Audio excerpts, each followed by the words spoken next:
selamat datang di Suara DPR. Halo, perkenalkan aku Atika yang bakal memandu jalannya podcast kali ini. Nah, di sini temanya ada yang tahu nggak tentang apa? Nah, di sini adalah tentang membahas tentang mahasiswa, kupu-kupu dan kura-kura. Nah, untuk narasumbernya kalian semua pada mau tahu nggak siapa? Nah, kita di sebelah aku udah ada 2 narasumber yang cantik-cantik banget. Di sini ada Kak Basma dan juga ada Kak Gustin. Nah, kalian semua pasti bakalan pengen kenal lebih dalam tentang gimana background dari kegiatan sehari-hari dari kedua kakak-kakak ini kan. Kita bakalan perkenalan langsung aja kepada Kak Basma, boleh diceritain kesibukannya kali ini. Makasih Tika atas kesempatannya. Halo teman-teman, perkenalkan nama aku Basma. Aku dari semester 4 Pendidikan Biologi. Nah, belakangan ini kesibukanku selain kuliah, aku ikutin beberapa organisasi. Dari kuliah dulu ya, karena kan kita mau mendekati UAS ya. Jadi aku banyak-banyak belajar, terus nyiapin buat UAS dan juga nyelesain tugas-tugas yang belum selesai. Terus selain itu juga aku ada internship di fakultas, namanya UCP. Nah, event terdekat dari UCP ini ada Career Fest. Jadi kita lagi nyiapin untuk Career Fest ini. Terus karena sudah mau memasuki tahun ajaran baru, biasanya di UIN kan ada ospek. Ospeknya disebutnya PBAK kan. Nah, kebetulan aku juga jadi panitia ospek itu. Keren banget dari Kak Basma. Kira-kira kita langsung mau jelasin tentang Kak Gustin juga kayak gimana kegiatannya. Baik. Kenalan boleh? Dia boleh diperkenalkan dirinya, kegiatannya juga. Oke. Hai semua, nama aku Agustin. Aku selain jadi mahasiswa aktif Tadris Biologi semester 4, aku juga sedang mengikuti latihan yang intensifnya cukup berat untuk mengikuti event lomba silat di Unair Surabaya pada tanggal 10 Juli ini, yang akan dilaksanakan kurang lebih 2 minggu lagi ya dari sekarang. Ya, doain Gustin ya, semoga menang. Doain ya, juga. Udah itu aja Kak. Iya. Ih, berarti narasumber kita berdua ini kece-kece banget ya. Nah, terus dari kalian kan tadi udah perkenalan diri ya. Berarti sekarang kita bakalan ceritain kayak awal masuk kalian menjadi maba di sini. Kayak kenapa kalian bisa menentukan hidup kalian menjadi mahasiswa kura-kura dan kupu-kupu? Kenapa gitu? Boleh diceritain dulu dari Kak Basma. Oke, kalau dari aku karena berangkat dari pribadi aku yang lebih suka berkegiatan di luar dan berinteraksi sama orang-orang, jadi aku lebih memilih untuk jadi mahasiswa yang aktif di luar akademik juga. Karena menurutku kalau misalkan cuma kuliah, belajar, habis itu pulang ngerjain laporan, ngerjain tugas, besok ke kuliah lagi tuh terasa membosankan. Jadi dari semester awal setelah PBAK aku langsung cari kegiatan-kegiatan gitu kan, panitianya apa aja. Terus abis itu mulai dulu dari kegiatan yang ada di HMPS Pebio ini. Aku ikutan ada namanya pelatihan desain, terus juga aku pernah jadi panitia Jumanji, terus aku juga pernah jadi panitia Biology Education Expo. Nah, setelah dari yang HMPS, aku coba yang dari Dema Fakultas. Nah, waktu itu di Dema Fakultas nama acaranya itu Rumah Tuas. Rumah Tuas ini studi banding antara Dema Fakultas Ilmu Tarbiyah UIN Jakarta sama Dema Fakultas Ilmu Tarbiyah UIN Bandung. Nah, kita ke Bandung, di sana kita tukar aspirasi begitu. Terus satu lagi aku juga pas semester 1 sempat ikut kepanitiaan yang ada diadain oleh Dema UIN Jakarta. Namanya tuh adalah Panggung Mahasiswa Nasional. Ih, keren banget. Berarti berprogres ya dari himpunan ke fakultas ke universitas. Keren banget sih. Nah, kalau dari Kak Gustin sendiri kayak gimana? Kesibukannya kenapa bisa memilih Impiannya. menjadi seorang apa?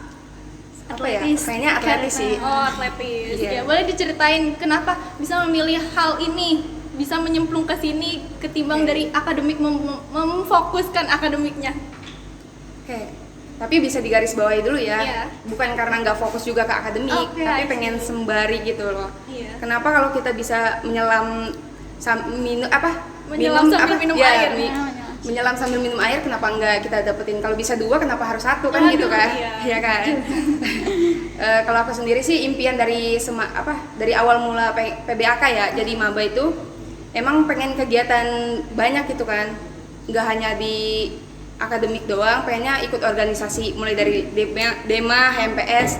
Nah, kemarin kan udah coba tuh ngikutin HMPS kan, karena ketolak juga. Waduh. Gimana nih kakak HMPS? Karena ketolak jadinya ya udah deh, nggak usah ikutan deh. Nah, emang aku mau cerita nih, kenapa aku juga ikut silat nih. Jujur ini awal mulanya waktu PBAK tuh, sebelum masuk ke tadris biologi kan PBAK dulu. Pas PBAK itu pokoknya nggak tahu di hari keberapa aku mimpi. Ada mimpinya? Ada mimpinya. Waduh, ya. Ini kayak mungkin pertanda ilahi atau apa gitu, Masya nggak tahu Allah. juga.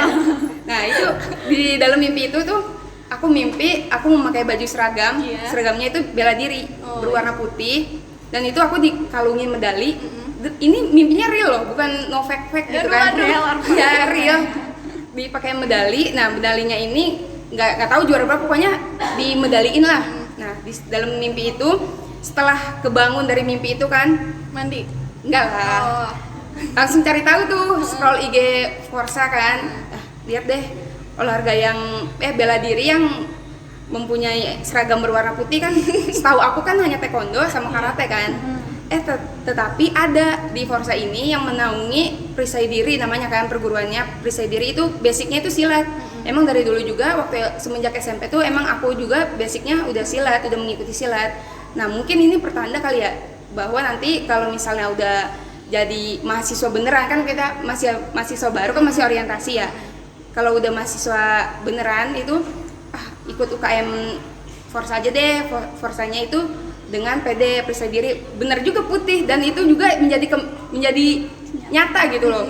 Pada tanggal 26 emang bener aku juara 1 di Cimor tingkat Kota Tangerang Selatan. Berawal dari mimpi dan itu menjadi kenyataan. Masya Allah. Masya Allah. Cerita Nah, inspiratif sekali. inspiratif banget, bener. Tadi kan udah cerita tentang background apa sih pas jadi mabanya ya. Iya. Nah, terus kalian tuh kira-kira kegiatan yang paling sibuk sekarang itu apa? Dan kayak gimana cara kalian ngatur waktu? Boleh dari Kak Basma dulu ceritain. Gimana cara ngatur waktu, kan kayak Nah, lagi ini paling sibuk-sibuknya sibuk rapat nih internship kayaknya lagi. nih. Iya, Iya. pura-pura. Oke. Kalau misalkan kegiatan yang paling sibuk sekarang sebenarnya karena kita masih jadi di mahasiswa semester 4 ya, lagi sibuk-sibuknya. Jadi sebagian besar waktuku tuh sibuk di perkuliahan. Karena matkulnya juga masih banyak, laporannya masih banyak, praktika masih banyak, terus project-projectnya juga masih banyak.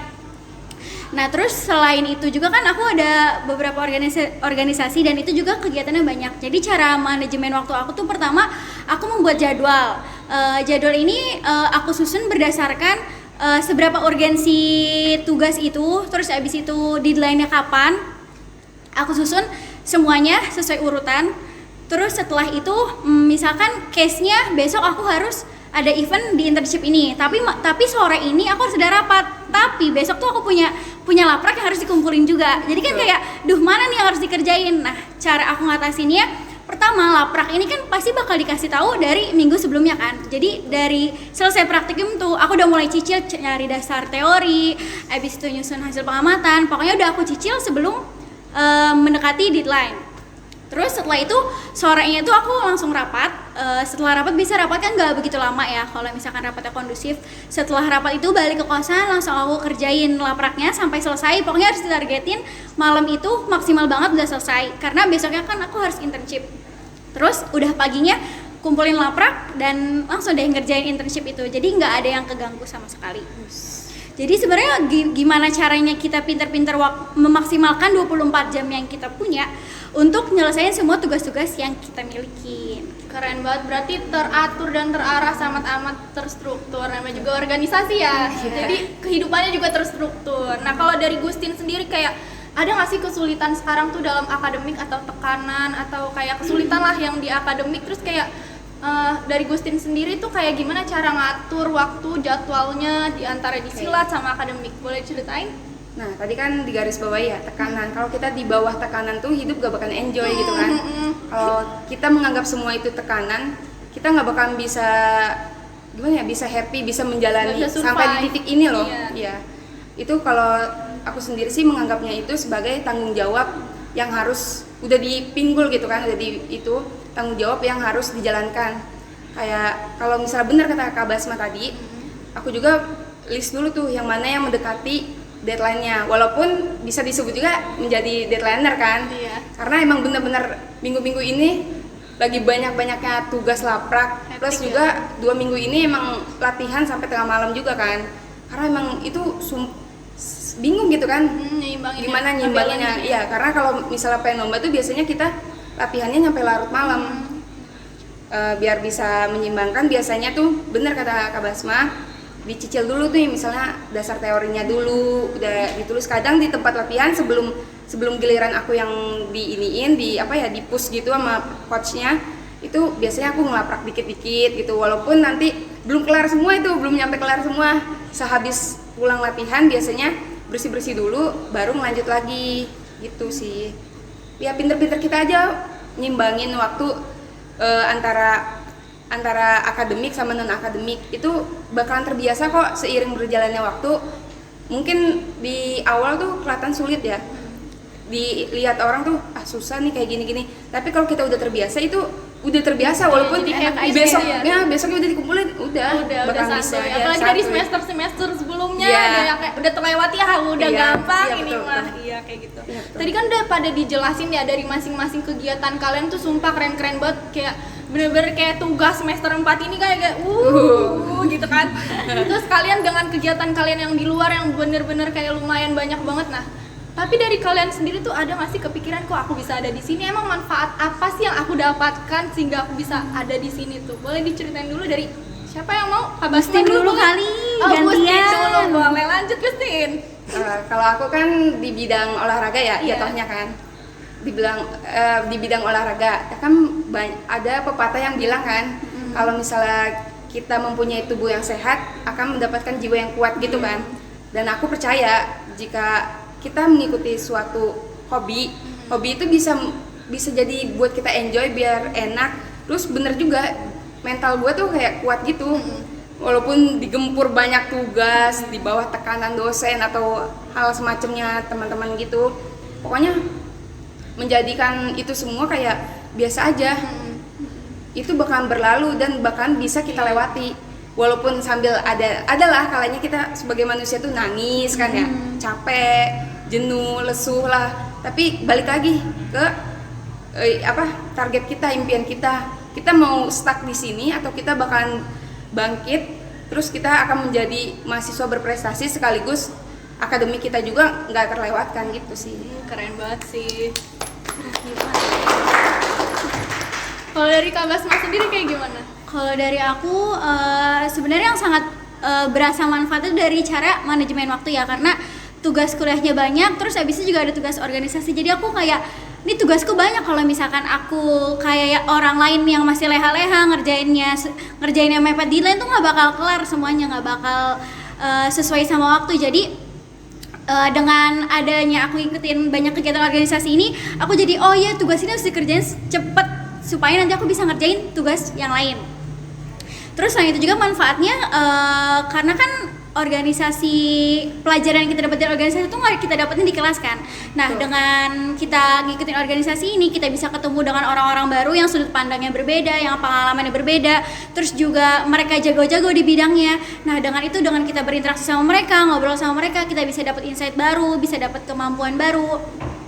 Terus juga dengan ikutin organisasi ini kita bisa terjun langsung kan di kegiatannya tuh apa, dan itu bisa banget ngelatih soft skill yang kita punya buat nanti kita kerja nanti gitu. Terus dengan kita ikutin organisasi juga kita otomatis bisa kenal nih sama orang baru, kita punya kenalan. Dengan kita punya kenalan ini biasanya mereka tuh suka ngasih info, ini ada kerjaan ini nih, kamu mau gak gitu. Dan info-info ini tuh yang bisa jadi batu loncatan kita gitu loh buat makin sukses ke depannya. Amin. Gitu. Keren banget sih sumpah narasumber kita kali ini.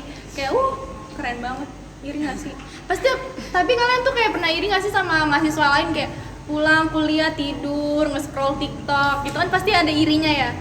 Ada banget sih. Terus kayak boleh gak sih dari kalian tuh ngasih tips and trick kayak nyeimbangin kegiatan kalian gitu sama kalian kayak menyesuaikan sama akademik, nyimbangin antara kegiatan kalian sekarang sama akademik sekarang tuh kayak gimana? Boleh kasih tips and triknya dulu nggak? Boleh dari Basma? Nah kalau misalkan dari aku, pertama itu emang kita harus sesuai sama tahu ya prioritas utama kita apa. Nyusun jadwal kegiatan antara tugas kuliah sama tugas organisasi itu dibedain supaya kita tuh nggak kelimpungan mana yang harus dikerjain dulu. Terus habis itu dilihat dari waktu yang paling mendekati apa, terus habis itu dilihat seberapa susah kerjaan itu harus kita selesaikan, karena kita harus ngitung juga ya durasi kita ngerjain itu berapa supaya kerjaan lain pun bisa diselesaikan dalam hari itu juga.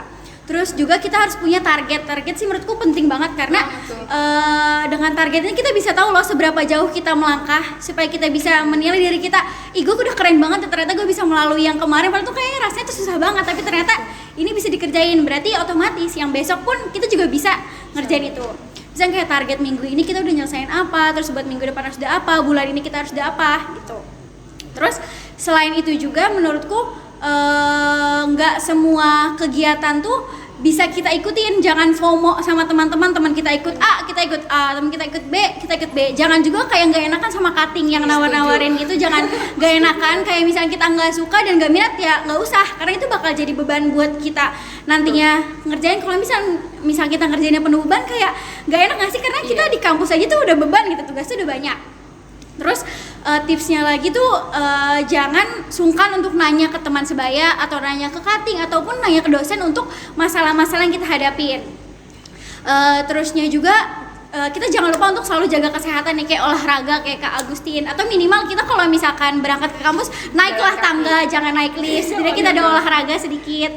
Terus juga makan yang cukup sama bobo yang cukup. Dan terakhir yang paling penting menurutku adalah kita harus evaluasi diri, karena dengan evaluasi ini kita bisa tahu nih kegiatan yang kita lakuin hari ini tuh emang beneran bermanfaat atau enggak, dampaknya apa buat kehidupan kita. Terus habis itu apakah perlu dikurangi atau apakah ada yang perlu ditambahi gitu. Nah, kalau dari Kak Agustin sendiri, tips and triknya imbangin akademik sama kegiatannya kayak gimana? Balik lagi ke yang tadi ya, yang udah dibicarain sama Kak Basma juga, lebih gimana ya, skala prioritas. Emang kita kan sebagai mahasiswa juga punya tanggung jawab akademik yang harus kita ituin. Dan lagi target aku juga kan lulus sesuai dengan ini kan, amin, 4 tahun kan, ya gak lebih gak lebih, bahkan kalau bisa kurang alhamdulillah kan, ya lebih lebih mengerjakan tugasnya dilihat dulu nih deadline-nya kapan, dan itu tugasnya biasanya tugas kalau laprak tuh biasanya aku sebut udah ringan, soalnya aku udah terbiasa tiap hari. Masya Allah, apa ringan ya? Iya, maksudnya bukan ringan sih, kayak udah tiap hari nih udah biasa ya. Udah biasa. Udah tahu tips-tipsnya gimana nih? Ya udah makanan sehari-hari kan. Kalau misalnya palingan tugas-tugas berat tuh kayak sekarang ini kayak tugas project akhir yang udah melibatkan kelompok nih kan. Kita sama teman kelompok kita kan beda kan jadwal kita sama teman kelompok kita. Di situ sih yang PR-nya sesuaiin sama teman kelompok gitu kan. Nah, kalau misalnya kenapa bisa seimbangin antara latihan silat sama akademik tuh, balik lagi misalnya ini kan dikasih waktu, kita juga dikasih waktu 24 jam kan. Di dalam 24 jam itu kita bisa membagi waktunya kan. Kalau misalnya pagi sampai sore itu biasanya kalau aku kan kuliah nih, kalau misalnya balik sore tuh biasanya langsung latihan. Latihan itu biasa kalau Senin sampai Kamis itu sampai jam 9 malam kan. Nah, sehabis jam 9 malam itu kembali tugas apa yang mendekati atau yang harus dikerjakan terlebih dahulu. Jadi biasanya kan kalau orang istirahat dulu, enggak, kalau aku tuh benar-benar langsung fresh langsung diituin lagi walaupun capek. Kalau capek kadang tips dari aku nih, kita cuci mata kita, bukan cuci mata kemana-mana ya, bukan cuci mata dalam arti itu, bukan belanja. Iya, enggak, kita ke kamar mandi basuh mata kan, basuh mata, terus kita cucilah tangan kita, terus udah habis itu kita banyak-banyak minum air putih lah supaya fokus kembali ngerjain laprak atau ngerjain hal-hal yang harus dikerjakan di malam itu dan deadline-nya udah di hari itu juga kan, kebesokannya kayak gitu sih. Terus sama tips buat adik-adik kan tadi ya, ya adik-adik, kalau kalian pengen mengikuti organisasi, kalian itu harus sesuai passion kalian, jangan mengikuti arahan cutting ntar dapat inilah dapat itu, jangan. Kalau mau fokus kalian tuh temukan minat dan bakat diri kalian sendiri. Kalau misalnya kalian mempunyai basic dari SMP atau SMA-nya dalam bidang apapun itu, kalian cari di univ ini ada nggak yang menaungi atau bisa jadi wadah untuk kita menggali bidang kita yang kita bisa atau kita minati itu. Dan bahkan kayak seperti saya juga kan emang udah mempunyai basic dari SMA, terus juga saya mengikuti UKM di Forsa yang dinaungi perisai diri itu. saya akhirnya menjadi prestasi. Itu suatu kebanggaan sih menurut aku sih kayak gitu. Jadi jangan asal pilih organisasi, jangan asal ikut temen, jangan asal kayak menganggap itu temen aku kesini deh biar aku ada temennya. Iya, ikut-ikutan. Jangan, jadinya itu bakalan bikin kalian bosan, nggak enjoy gitu ngikutin itu semua. Kita kan ngikutin itu kan biar enjoy dan bahkan bisa menjadi prestasi atau bisa mendapatkan ilmu yang berguna selain kita mendapatkan itu di akademik atau di kelas ya. Kayak gitu sih. Berarti dari Kak Gustin sama Kak Basma itu benar-benar tips and triknya sangat amat diperlukan banget sih, termasuk buat mahasiswa biologi sekarang. Nah, pertanyaan terakhir nih, ada nggak sih tips buat mahasiswa lain atau mahasiswa dari Tadris Biologi sendiri tuh supaya nggak bingung nih dia mau menjadi mahasiswa seperti apa, mau jadi yang tipe kupu-kupu kah atau kura-kura kah? Boleh dong kasih saran dan masukannya.